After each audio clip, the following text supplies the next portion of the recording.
Hello guys and welcome to GE Flying.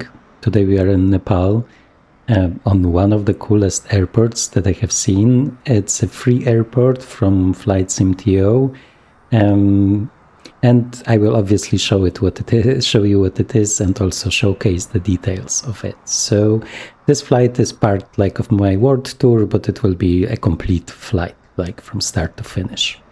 So a totally normal video, okay?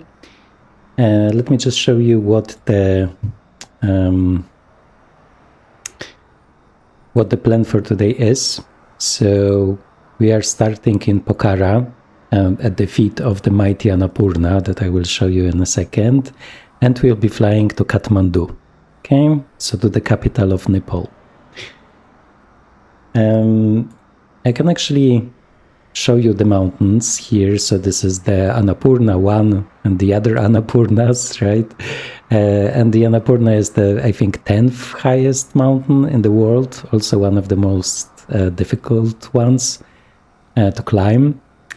But for us, this is not so important. For us, the views are the important part, and they are just amazing, especially, as I said, with this custom airport. So the special thing about this airport is that despite it having lots and lots of custom assets that you can see here, it's not requiring any additional libraries to be downloaded, okay? Because, for example, the airport that we'll be flying to, so Kathmandu, requires, I think, 5 or 6 that are pretty big downloads, okay? So this one is much more convenient.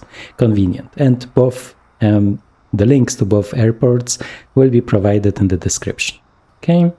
And with this, I think we can slowly get into the plane. First, obviously, the walk around, just go outside, and let's just prepare this thing. So, the Baron from Black Square, the professional new version. As I probably have said many times before, I really like it. I actually think when it comes to the hand flying and landing feeling, this might be the best one, or at least my favorite one. And I think it's also visible when you kind of look at my landings. Let me just prepare this one so it will be visible for you.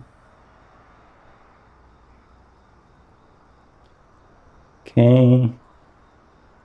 Actually, nothing is working today. It seems like I had a small bug. Okay, so here you can see it.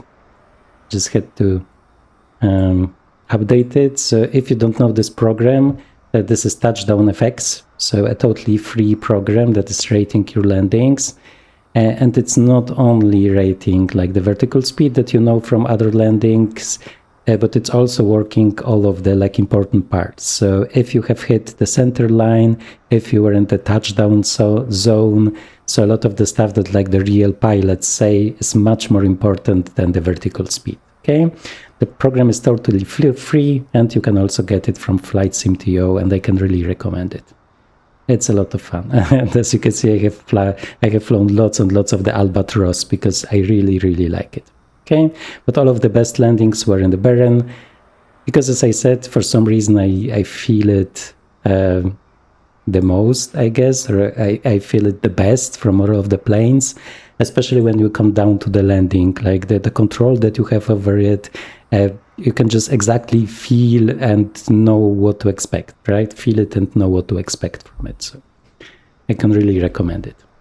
That saying, let's go inside. Okay, we can close the door. Let's prepare the plane. So when it comes to the long-term experience with this plane, so I'm now flying it for, let's take a look. So here you can see 62 hours, but in reality it's above 80, I think. This is because in the beginning I didn't know about the bug in Sim Update 4 that causes you to not save the state. So in order for it to save, you have to use the restart function after your flight. So this one, okay? Not just end the flight, not go to main menu, but restart and let the flight load. And then the state will be saved, and I needed 20 hours to understand it, so this is why it's 20 hours left. So in this time, so in the, I think, 80 hours, I had 3 failures. Okay, so one I did tell you about, it was this leaking fuel tank. Then another one was a malfunctioning ADF. Okay, so this one. And then the last one was the panel lights stopped working. And it was a very interesting experience, because in all of those cases, it was pretty much one of the worst things that could happen. So when I got the fuel leak and needed to land fast, I was like in the middle of Congo with no like solid airport in sight, right, or near me. When the IDF failed, I was in a place where the NDB was the best navigational aid in the area, and I was just using it, right? And then the last one, it was like a very dark night. In the middle of the night, suddenly everything has gone dark here, which is also a lot of fun. I pretty much used the passenger lights, right? And the sheen like from the light allowed me to see some of the instruments. Let me just... Yeah, so failures are a lot of fun, and after all of those hours, I really think that like the 5 times ratio of the failures is the perfect one, because you see some of them, right? As I said, I have seen 3, and at the same time, the ratio seems plausible. So like it would be possible in reality if you are like unlucky, I would say. Okay, and with this, I think we can start. Let's get this thing rolling. So beacon light. Let's make sure we have no covers on the engines. There's a flag here if there are covers, but no, nothing. Okay. So it's an injected engine, so we need to get some fuel into it. Okay, so everything to full here. And let's just prime it with the pump. Okay, let's observe this one 4 seconds. Okay, nice. Throttle down.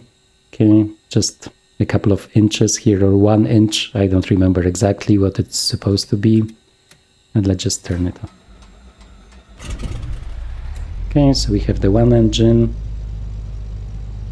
Now second throttle to full. Prime. For second, we have fuel flow here. Okay, this goes back here, and the second one. Okay, around 1000 RPM, and let's lean the engine for ground operations. Okay, and you can slowly prepare everything here. So I want to prepare the taxi light, the nav light, we want the alternators, avionics. Let's check how hot it is, because actually yesterday when I was like at the feet of the Himalayas, it was almost like 40 degrees Celsius, so pretty hot, and then I was using this air conditioning here. For today, it seems like we don't need it. Okay, let me just show you something. This can warm up in this time. Let me do the outside view. I will show you how I came here, because it was actually lots and lots of fun. Because the feet of the Himalayas are in this direction, right? And I was coming over the mountains here, and here like I have done like a curve, I guess, to go down here. It was lots of fun. Actually, from this perspective, it doesn't appear so adventurous, but maybe now it's visible that it was a pretty steep descent here over the mountains to reach the runway that is here. And it was just beautiful looking, especially with all of the details that this custom airport provides, this custom scenery. Okay. And with this, let me prepare everything. So we will be flying to Kathmandu. Let me just move it here. Okay. And we will just use the... Will it load? Yeah, we'll just use the VOR from Kathmandu. So it's 113.2. Okay. 113. Because of the sun, I cannot see much, but I will just assume this is 113.2. Let's see if we have the signal. We don't. Okay, so I will use this as a secondary source. And as the primary source, I will just select something else. Okay, So let's go back to our map. So here I will just take the VOR of Pokhara. So 117.3. Okay.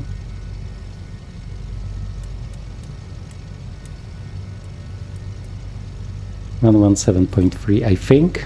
Do we have the signal? Yeah, because it's at the airport where we are at, right? And now the curse from one of the airports to the other, it will be 111. Okay, so let's just tune in 111. So the whole world tour with this plane is done with radio navigation only. Okay, so this is also why we are using VORs.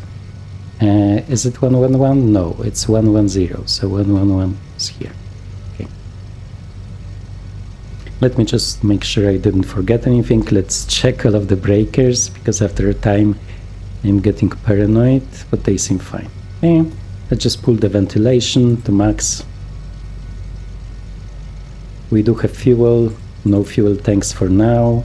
We do have working alternators. You can see an even load on both of those. Okay, and now let's also check the steering surfaces, right? The controls. Because once again, it's better to be paranoid during world tours than regret it and having to restart it. Okay, very nice. Altitude is a good question, because I would like to see some views, but at the same time we'll have some terrain up to, I think, 6,000 feet along the way. Let me just, I'm following the route on Navigraph, just to show you. If you're using Navigraph, you have like the hills here, right? The height of the terrain listed. So this should be fine. With 7,000 we should be more or less safe. Okay, and then we will adjust it when needed. Also, let's prepare the heading. Dum dum dum dum.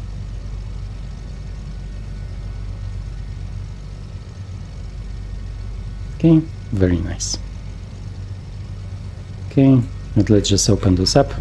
Sadly, this is something that I'm always forgetting, because I started the tour like in northern countries where it was super cold, so I'm forgetting to open those up, right, so that the engines don't overheat on the ground. That saying, this has never happened to me, so either the real plane is like not having any problems with not using it, even if it's very warm on the ground, or maybe it's not fully simulated this. Let's do a tour of the airport. Yeah, I just like that those guys are animated. Looks really great. So when it comes to the textures on those models, they are a little bit simple. So if it's the middle of the day and you have no clouds, just bright sun, you can see that they are kind of, well, a little bit 2020 looking, I guess. I don't know how to better describe it, right?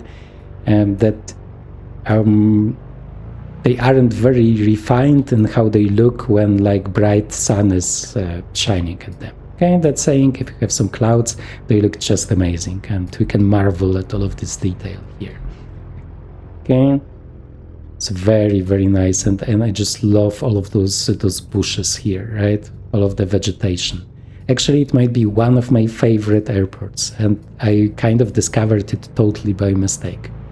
There are some problems with objects popping in, but this is pretty much something that you get with all airports that were designed for 2020, right? Yeah, even the VOR is great here. Yeah, I just love this one. And yeah, I was landing here, I think, yesterday, and it also looks great when you're rolling around here. And also the city is pretty interesting and nicely done. Obviously not as nicely done as like the bigger US cities, right? But the whole atmosphere of the city, including all of the mountains here, is pretty amazing. And there's also like a lake there that we will see once we start. And obviously one of the highest mountains in the world here. So a lot of tracking tours are starting here in Pokhara. There's even some detail here on this side, right, that you don't normally see. Yeah, so really great, and totally for free, so I can totally recommend it to you guys. Okay, and if with this we are hot enough, when it comes to the QNH, it's actually 1013, so the standard QNH setting. And the suspicious thing is that the weather, according to the METAR at the destination airport, is exactly the same as this one. So you will see if this is a bug or if it's really true. Okay, and with this, I think we can start. Let me just take a look outside how we want to enter the runway. Okay, I think I know now.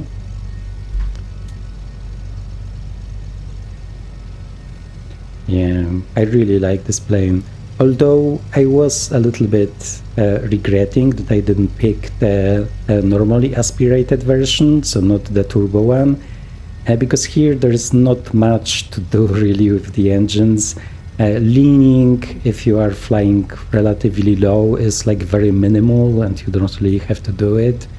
It's very, very difficult to overheat them because most of the time you only need like a very small part of the full power that they can provide because they are totally overpowered, right? And if you are not running them at close to full power, you will also not overheat them. So it's kind of an easy mode, I guess, with the turbo here. This is just great. Whoa. Yeah, I just love this airport. Yeah, but let's not change the topic. So this is also why I was so happy that I'm now entering the Himalayas, because here actually maybe I will get to use like more of the power, right? I will try to land at Lukla and stuff, so you will see how this will work out. Okay, so let me just prepare everything.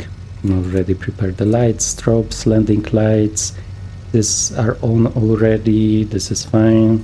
Okay, now we will do a run up.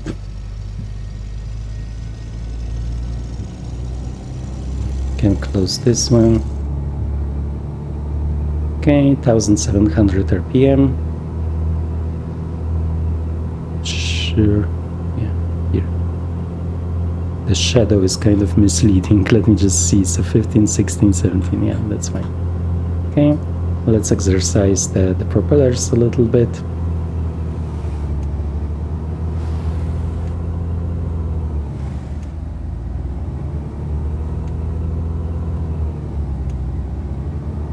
Okay, let's make sure they are back at 1700, right? And they are. So now we can check the magnetos. Okay, drop by 1, so this is expected. Back to full. And then the other magnetos. Making sure everything works, and it does. So the funny thing about this airport is that, like, at least in Navigraph, there are no charts. So no departure charts, no approach charts, so we will have to figure something out. Okay, so this is fine, we are at full here. Let me do a last check of the breakers. Okay, I'm not paranoid, I'm just careful. Okay, and this one here. Okay, and I think we are ready. Are we full props? Yes, we are. Okay, full mixture, this is on. Okay.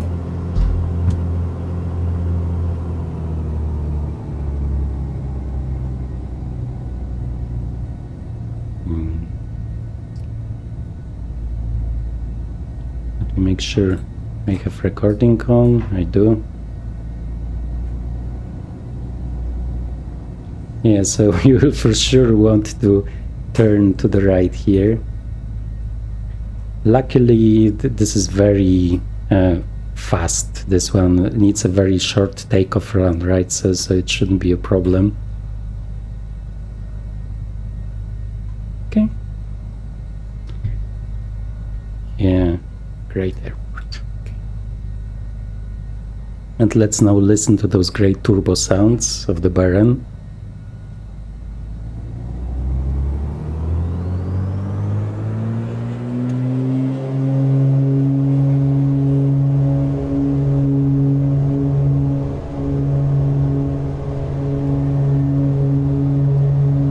around 60-70 we can actually already take off. Oops, some crosswind. Okay, gear up.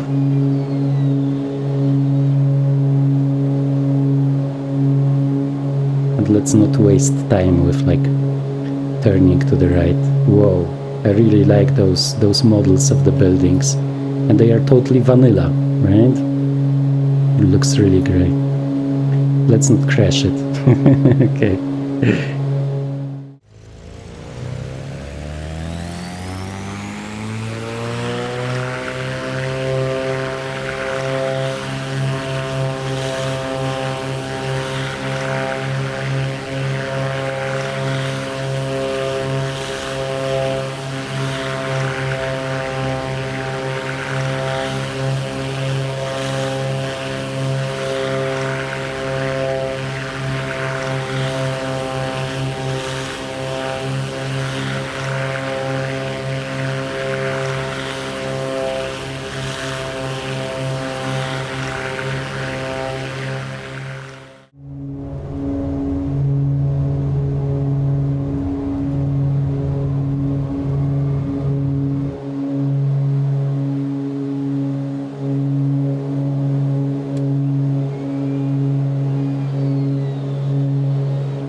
Okay, let's reduce the power a little bit to 35 manifold pressure. And in a moment we will also reduce the propellers. Sadly, I have no like additional hardware to do it, so I need to make sure that I will be more or less safe.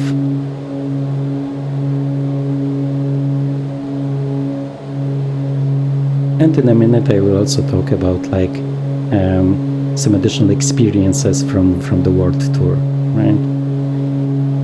Okay, so it seems like we are more or less safe.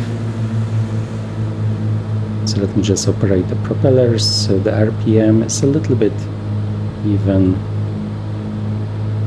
low. Okay, and propellers sink. We don't need the fuel pumps anymore, and we don't need the taxi and landing lights.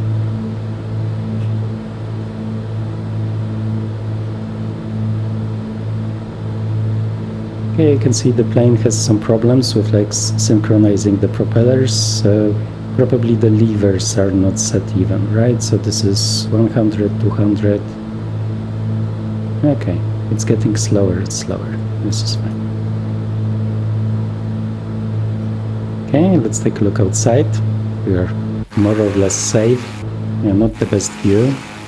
This is kind of better. And let's look around. This is also an interesting thing, and I will tell you in a second. Yeah. So actually there is a bigger, more modern airport very close to Pokhara, but for some reason you cannot start on it in MSFS, 2024, right? But I'm assuming it's the same in the other one. So for some reason it's not recognized as an airport. That's saying that the small one, and the small Pokhara one, is so much more interesting, right? So I don't have a problem with it. Okay, and with this we are kind of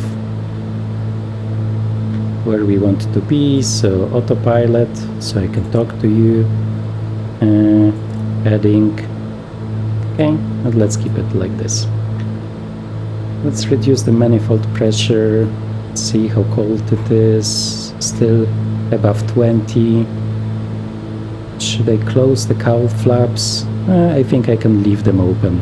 It's really hot in here. Okay.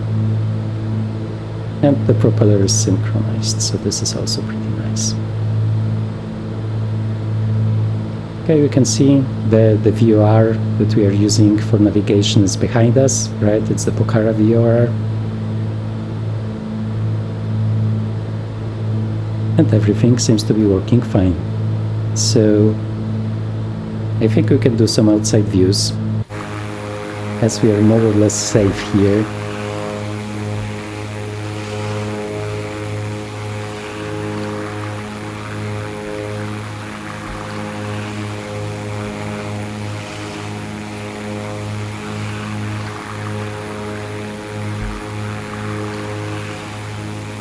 Yeah, finally the Himalayas. It was a really long route.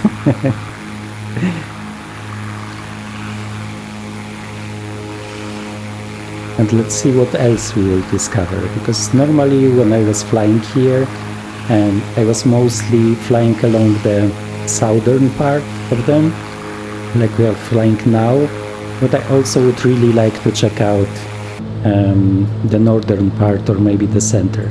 So for a second, let me make this quieter, right, so I can show you what I mean. A lot of scrolling, right? So when I was flying along here, right? But I'm really interested in how it looks here, right? And also the northern part, there are some runways here and stuff. So let's see. I hope that the terrain will be like higher quality, because there are many places in the world where the terrain is kind of meh at best.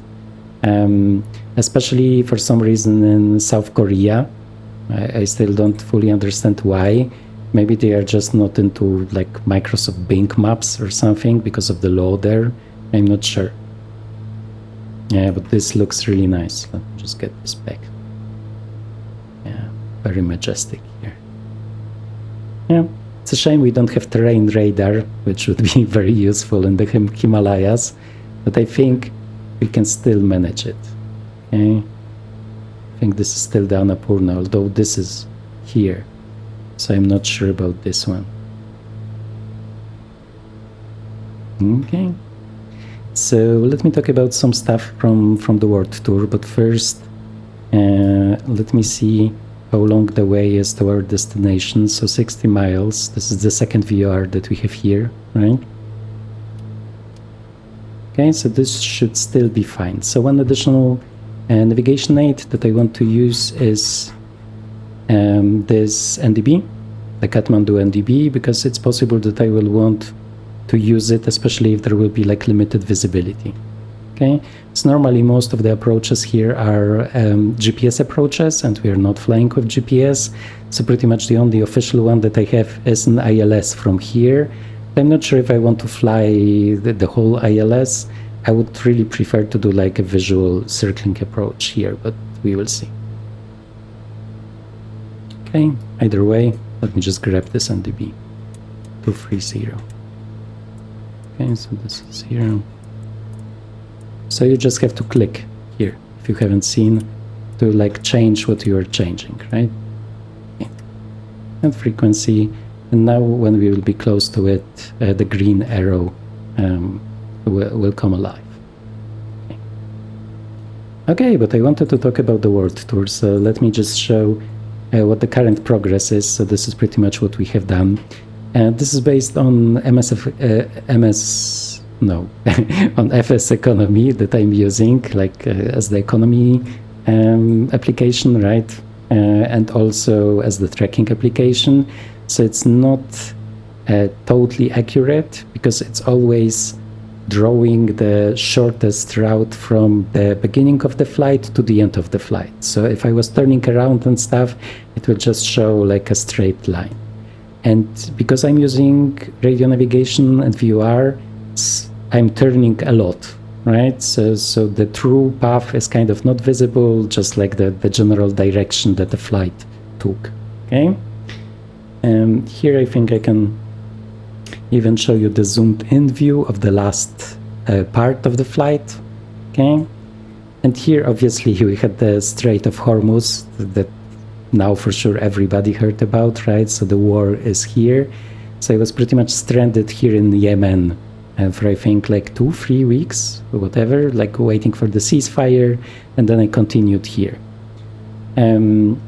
So obviously, maybe let's comment on why I care about a war when I'm doing flight simulation. So it's kind of, okay, so my flights don't need to be totally realistic, and they are not.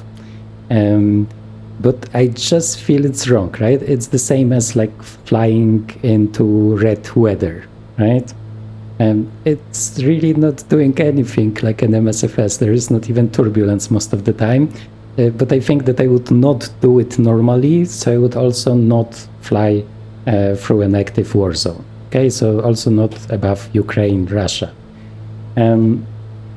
Yeah, and this is pretty much the only reason. I sometimes just look like respecting such real life stuff. So for example, also when I think Putin was visiting America lately, and there was this like meeting in Anchorage in Alaska. So when I was flying there and Sky Vector was showing me that the airspace above Anchorage is closed, I was also not landing there, but like looking for an alternate airport. That saying, as I said, I'm not a fanatic when it comes to realism in flight simulation. I like sometimes to have fun and bend the rules, like now, right, without visibility. But this, for some reason, like works for me. I feel satisfaction when I'm respecting this type of stuff. Okay, so just as an explanation.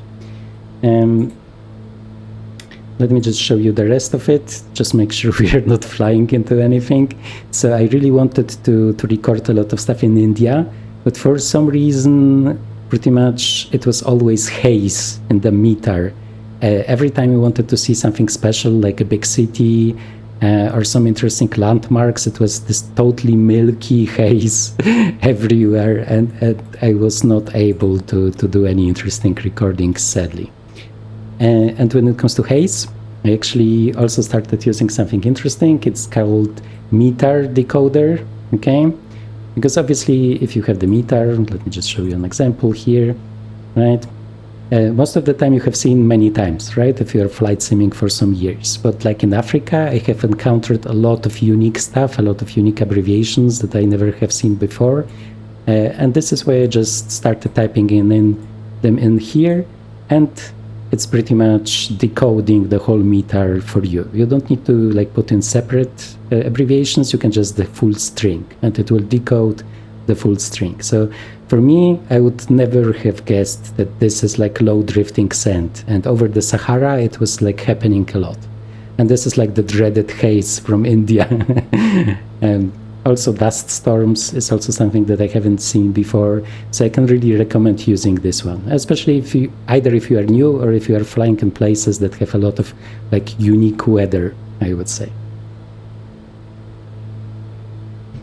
Okay. And what else can I say about this plane? Yeah, I think apart from the Starship, also from Black Square, this might be my favorite plane. Well, okay, Black Square plane.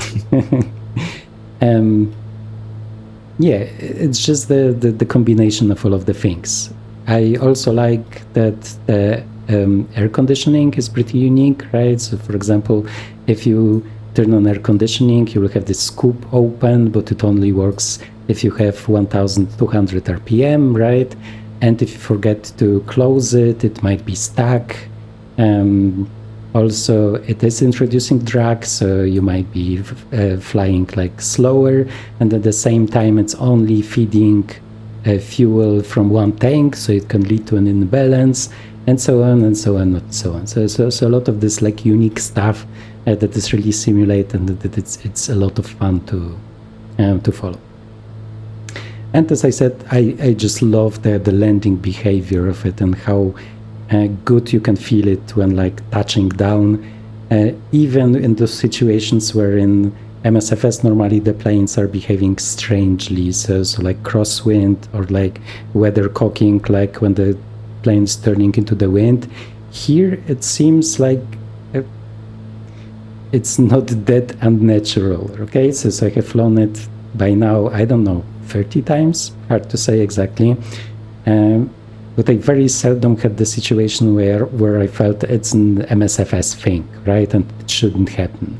So I really, really like it. And for example, here it's better than in the Caravan, where I sometimes don't fully feel it. And I also think some of the like extreme weather in MSFS is also influencing it in ways where it does stuff that is not fully realistic, right?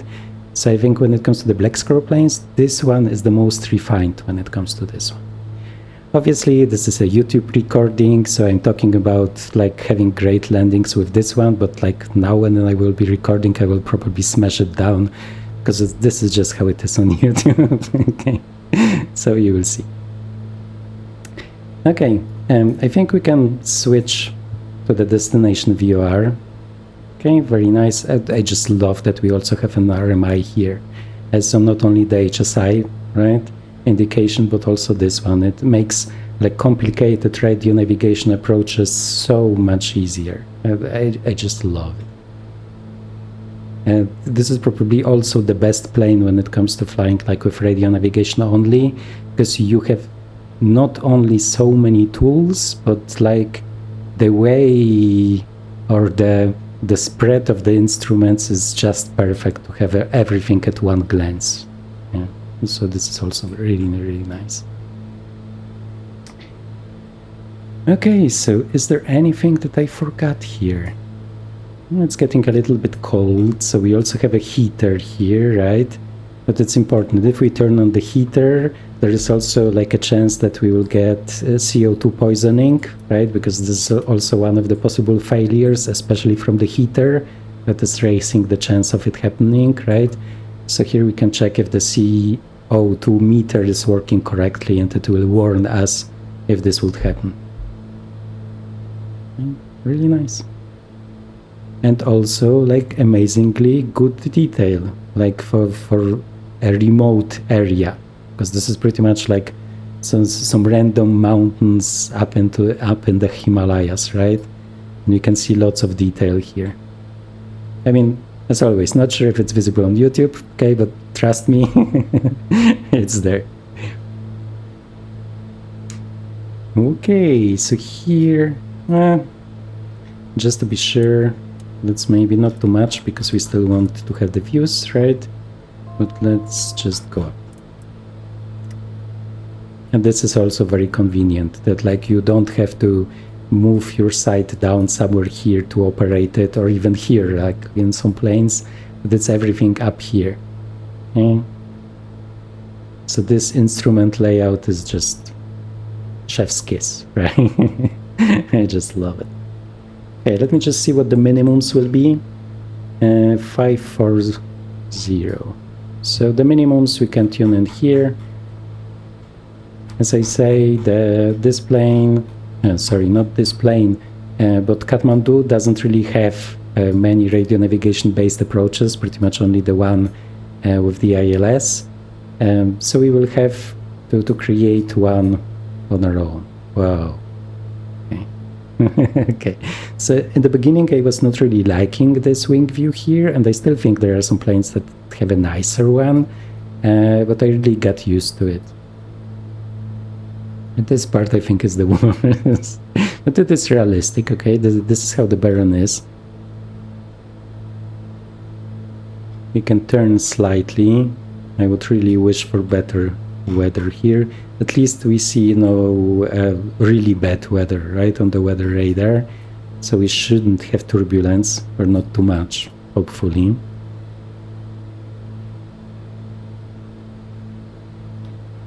Okay. Oh, I know what I wanted to do. So I wanted to tune in the ILS if the weather will be really bad and we would really need it. Okay. So the ILS is here, right, and it's 1081, right? So let's do it as our secondary. 108, okay, and 1. Is it? Yeah, 108 and 1. And here under nav2 is the primary frequency. Okay. Okay, and we can already prepare like the approach course if it would be needed, because once again failures, so you never know what you will lose. So 0 to 2. Okay, and let me just put it into OBS.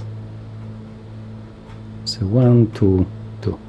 If you would lose HSI or nav1 for some reason, right, that we could still do the approach based on nav2 and the OBS here.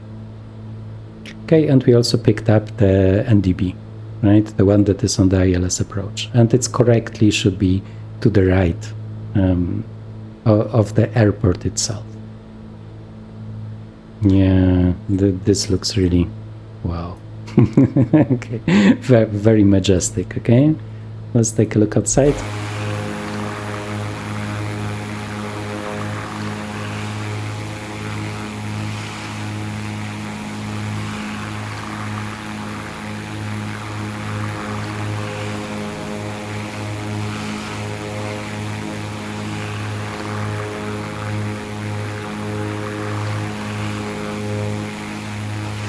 Okay, let's not fly into the mountain.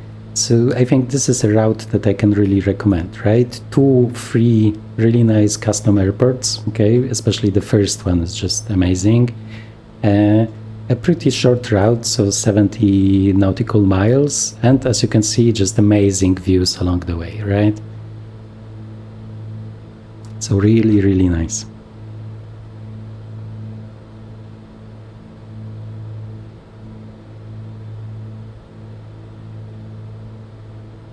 And now we get some turbulence because we are pretty close to the mountains, so I think we can also go up even more. I planned 7,000 in the beginning, and it seems like it will be fine here. Okay, so let's arm it. Let's just climb.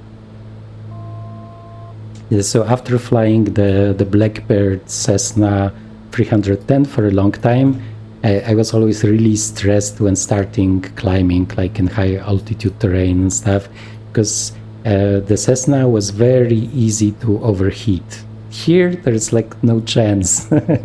You're just setting like a vertical speed and you don't even have to look at the instruments. And now I think we can close the cowl flaps.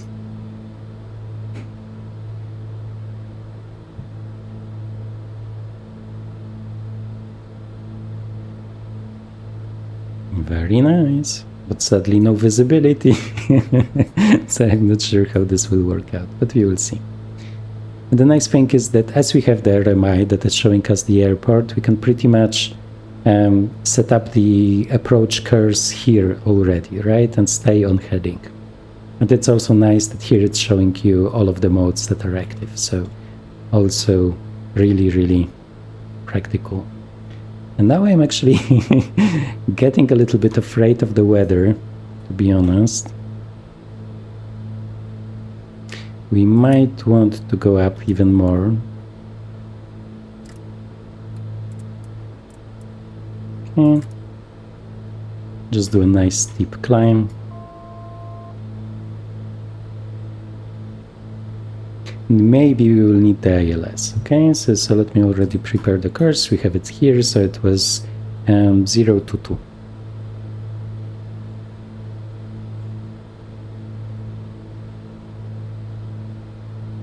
Okay, so this is 1, this is 2, this is 2.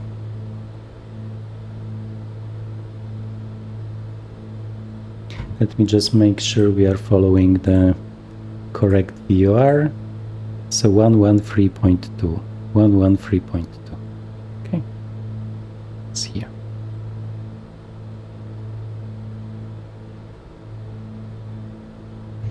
Just one thing that I want to check. Yeah, exactly. This arrow is a little bit misleading, but it's set correctly.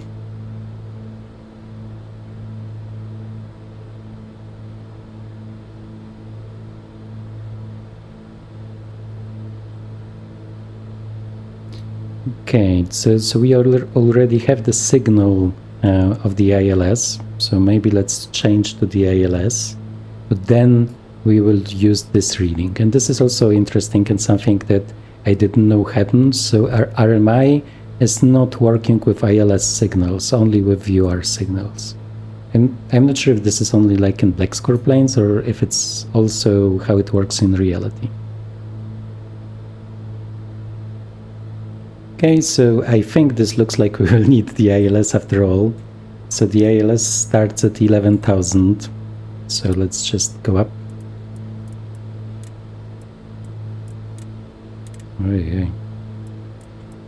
Okay, like this. Now let's climb. We can do a pretty hard climb on this one. We'll just add some power and some RPM.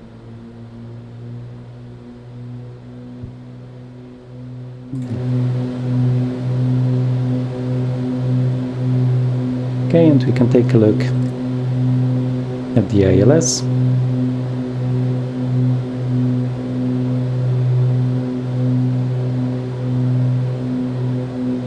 Is it localizer only? Is it without ILS? Well, was I... Yeah, it's localizer. Oh, wow. Okay, I didn't notice it. So there is no vertical guidance here. Yeah, that's fun. Okay, so I wasn't planning on it being so challenging. Actually, I was hoping for a nice visual approach. But if it's supposed to be like this, let me just turn into the direction of the NDB. And we are already pretty high up. We can do some oxygen. Okay. Let me just set it up how they want it to be. So 11,500. Okay.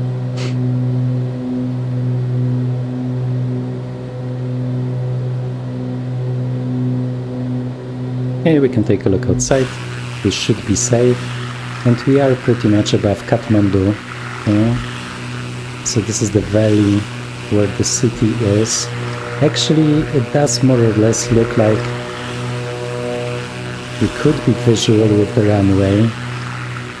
Although yesterday I was watching this Discovery show, so this accident investigation or whatever it's called, and there was pretty much a situation exactly like this one, I think in Islamabad, and they had pretty much exactly the same kind of view, and they started a visual and obviously like flew into the mountains, right? So yeah.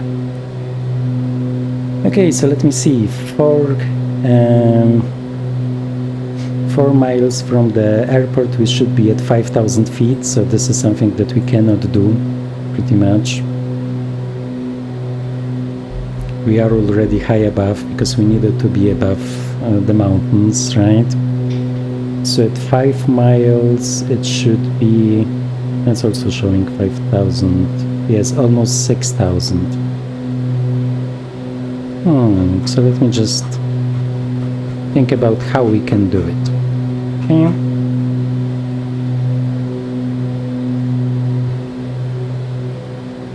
We do have an VR approach if you would like to use it. Let me just show you. So we are for sure safe, right? Because we are at 11,000, so at the beginning of all of those approaches. The problem is that we are somewhere here. So you can just fly back along here, then do a loop, right? And come back here. Yeah, okay. I totally didn't notice that this is not an ILS approach. I would not expect it in the mountains, that they would do like a radio navigation approach without vertical guidance. So yeah, I kind of understand why they have GPS now. Because before with only the localizer, this was pretty adventurous, I would say.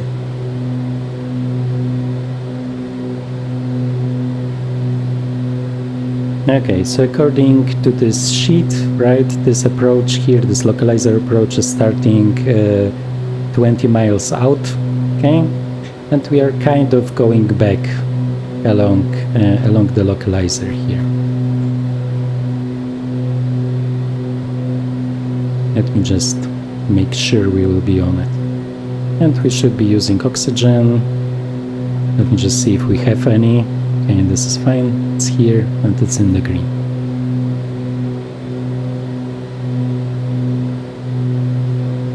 Actually 11 miles out, okay, let me go back on the path here. 11 miles out we should be at 9,000, okay, so this is something that we can do.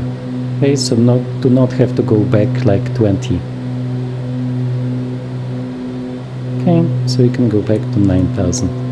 Obviously, guys, don't do it at home, right? It's not for real flying. We are kind of using what we got here in this GPS-dominated world that has no room for radio navigation flying. Normally, obviously, we would also have the tower guiding us. Yeah, okay, but we got a reward in form of those views. This is just wow. Just wow. Okay. Too much talking, not enough flying. Let me just descend to the altitude that we need here.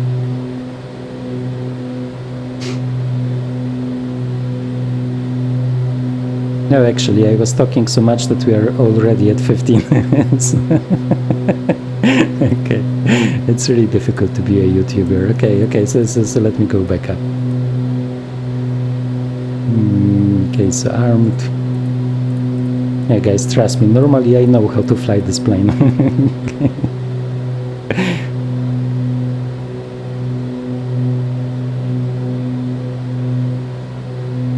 Yeah, but the views are just something else.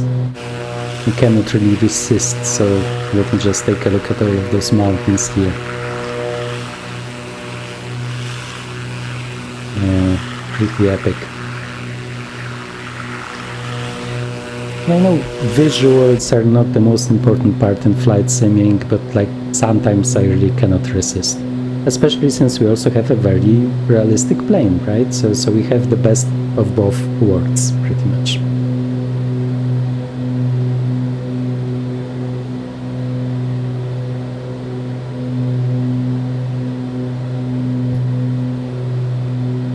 Nice. I think the volume level might be a little bit too high for you guys, so I just reduced it a little bit. Okay, and with this, I think you can just do a loop here. I'm just surprised that the VR approach is not having a loop at the end. Let me just show you, many of them have, right? Because the idea is kind of to overfly the VR and then go like, well, like this, right? And then go back here.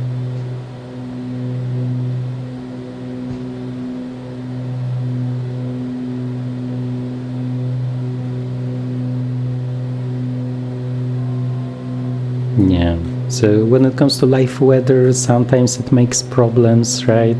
Makes stuff take longer, but at the same time, when you are setting up those fake weathers, they are not looking as epic as this one and not so realistic. At least the ones that I have seen.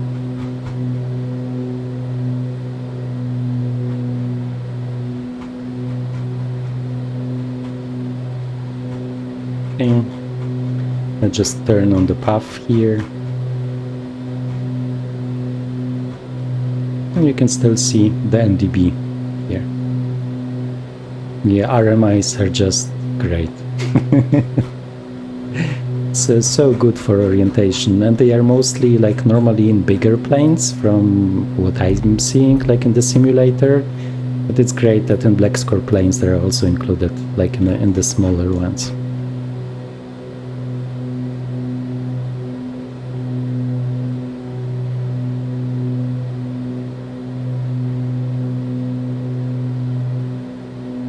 You can see the localizer is already like getting jumpy, because in black score planes we do have this simulation, right, of the signal getting weaker. But now we are back on track and we are at the safe altitude. It's getting a little bit cold, so I guess I can do the heater. It's here. Has disappeared here. It's a shame you cannot hide those. Like for example in the Starship there is the option to hide them.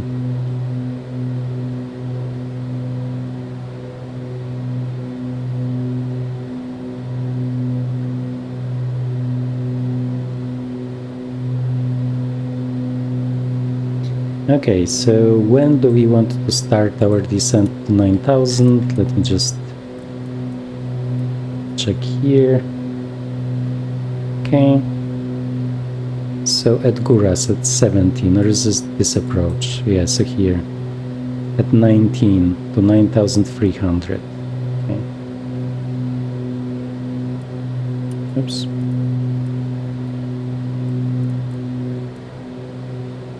Okay, so here we have it. Yeah, I have to say that this is one of the most epic approaches here, sure.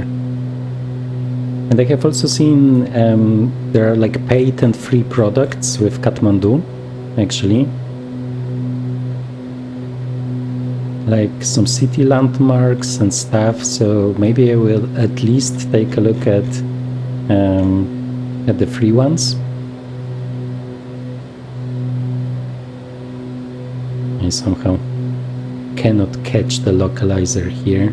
Maybe it's blowing me from here. Yeah, when it comes to the navigation mode, I could put on navigation, but I do have this like strange bug that I think started also in SU4, and only some people seem to experience it, that like nav is not holding radio navigation sources for some reason. Okay, and once again, too much talking, not enough flying, right? Yeah. So let's just descend. Let me reduce the speed. We can go full here. We don't need the prop sync. We need the fuel pumps, the landing lights, and the taxi light strobe is already on.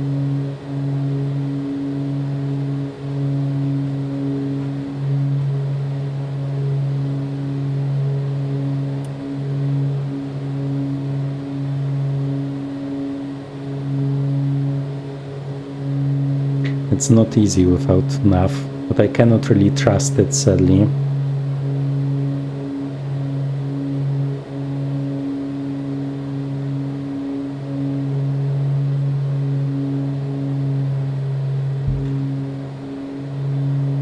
And here we can see also that we are more or less on the localizer. And with now 9,300 set here, we should be still safe. We are over 10,000.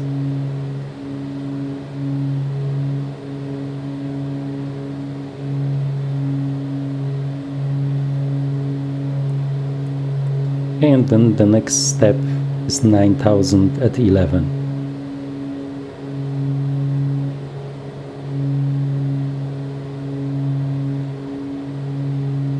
Whoa. Okay, guys, so this is really something special. It's almost like biblical, I guess, with this shine here. And I will just crash in a second, admiring the views here in Kathmandu. Okay.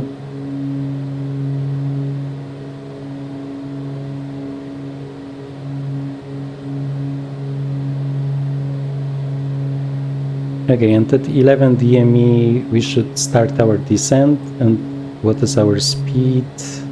Let me just take flaps 1 and reduce the speed to 120. And then the descent speed will be... Whoa! It's a really steep descent. Okay, that's really adventurous. Okay. Yeah, I just did flaps 2. Okay, and now let me set the descent.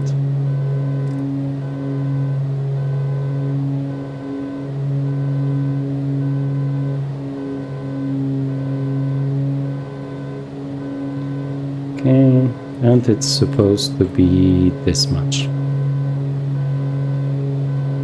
Did I use the gear? Let me use it now. Because actually, I think it's a 5-degree angle. Yeah, so very, very steep. But we can do it with full flaps. And let me keep 120. Okay, and I will try with nav, even if it's risky, because I might not notice when it will be disengaged. And now I will pretty much following this here. So what is the distance and at what height I'm expected to be, right?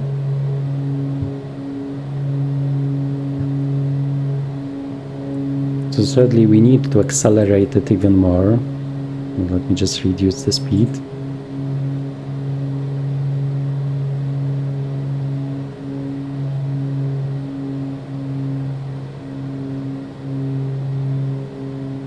Yeah, I think there is a very strong like crosswind here. Okay, but nav is keeping us on the path. Come on, what is it? This was... Okay. This was totally not forecasted for this approach. Okay, so we have free green and we can see landing flaps. Okay, it should be fine.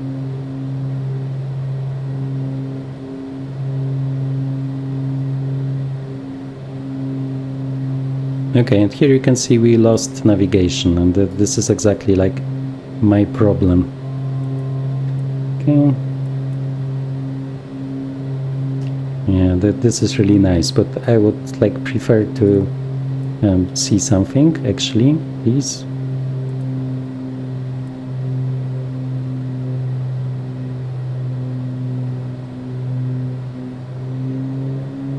Okay, let's add some speed.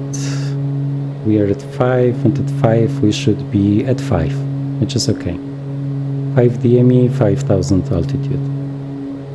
Oh no, come on, not the super like turbulence from MSFS. Don't do it to me, please. Okay, taking over.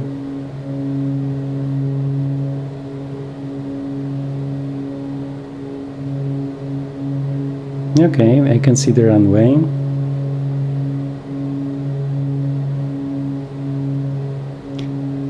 Okay, so this was supposed to be a relaxing sightseeing flight.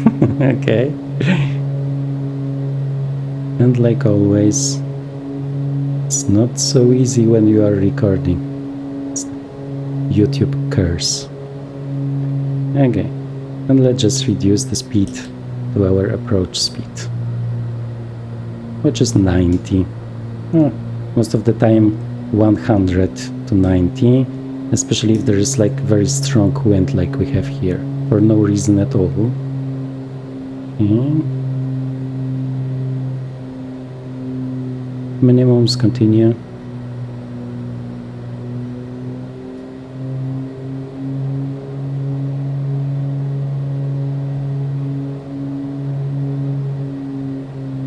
I'm not sure if we had like 4 red.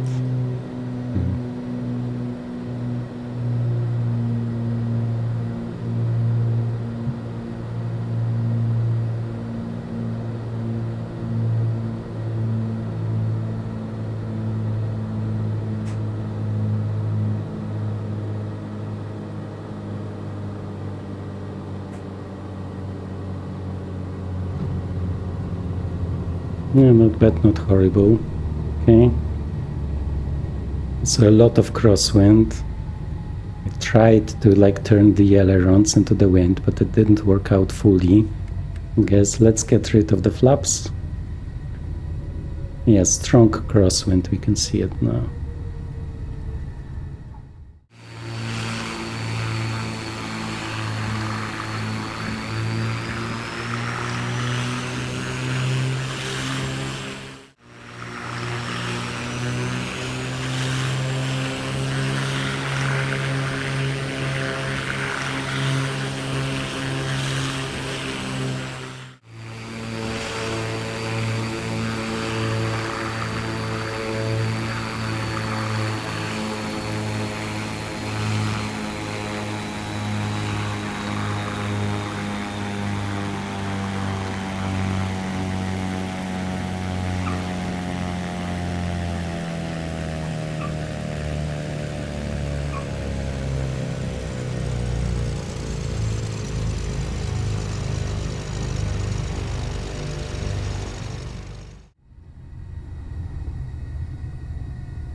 Okay.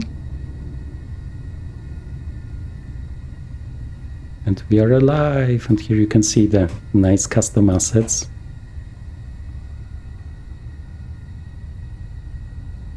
Okay, so this can go to standby, this can also go to standby. And I can show you some of the terminals, so I guess we can turn here. What is this weather? Seriously? Okay. Okay, let's just hold here. We don't need the landing lights, we don't need the strobe light, we don't need the fuel pumps, we don't need the heating, we don't need the oxygen for sure. And the rest should be fine. We can open the window. It's 25 or 23 degrees Celsius. Okay. So let's proceed. Here you can see some nice twin otters. By the way, I would love some like high fidelity twin otters for MSFS, but sadly we only have the Aerosoft / Microsoft one, which isn't bad, like for a free one. But I would just wish one like with the fidelity of the Black Square planes. This would be just amazing. Actually, when it comes to the Twin Otter, this was my first payware plane that I bought like in X-Plane times. And like for those times it was pretty amazing. Like it has like a lot of variations, like I think a cargo variation, a passenger one.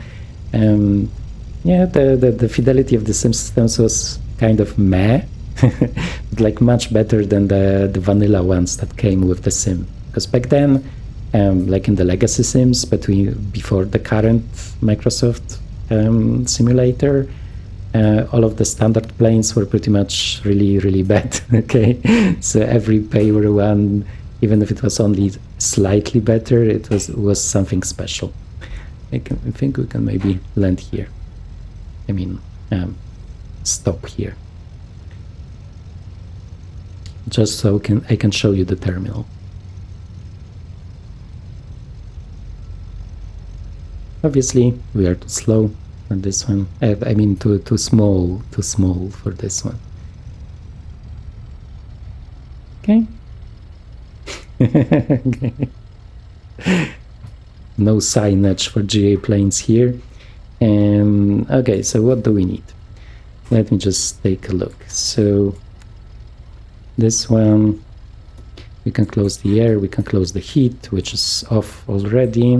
Okay, this is fine, this is fine. If we would have like more ground operation, we will also do it like this. We don't need the avionics anymore, we don't need the nav lights anymore, and we don't need the taxi lights anymore. And now we can just turn it off. Alternators, magnetos, and making sure that it's cleaned up. Okay, and we have added some hours, okay, to this beautiful plane that somehow, despite my flying and despite all of the crazy stuff, is still alive. Not a crash yet, but this time, I would say, because of all of the speaking, right, that I was doing in addition to flying, and the pretty challenging approach, right? It was close, I would say. Close enough to be exciting for me. Okay. And just make sure everything is on. And I will also show you some of the airport. It's not so beautiful as the other one when it comes to the small detail, but it's also like a big international airport. So like for one person and for free, it will be too much work, right, to include so much detail as we have seen in the other one. Let's say, let me just do a flyby. I do like the backside of this one. A pretty interesting roof here, and also some custom flex, okay, that you can see here. So some advertisement. So there is like a lot of stuff. And as I said, I will want to check out the Kathmandu landmarks, right? Because this might be really interesting. For starters, the free ones, and pretty nice texture of the runway. And then maybe the paid ones. The problem that I have with Kathmandu is that most of the time there's this haze here, so I'm not sure if I will be able to see much. Okay. Let me just go back to my plane. We can take a look at the stats. I don't expect anything great because of the crosswind that I wasn't able to neutralize enough with the ailerons, but we will see. Okay, so it seems like I was wrong. I think that this is the one for today. Yeah, it is. So 97 score, we can take a look at the details. So the crab was a little bit too strong, right? And the pitch was also too strong. So I raised the nose a lot. Which slowly was not safe anymore, right? But still, not as bad as it could be. So I'm surprised and kind of happy. Yeah, and now we see some sun, right? Obviously, when it's not needed for a safe landing.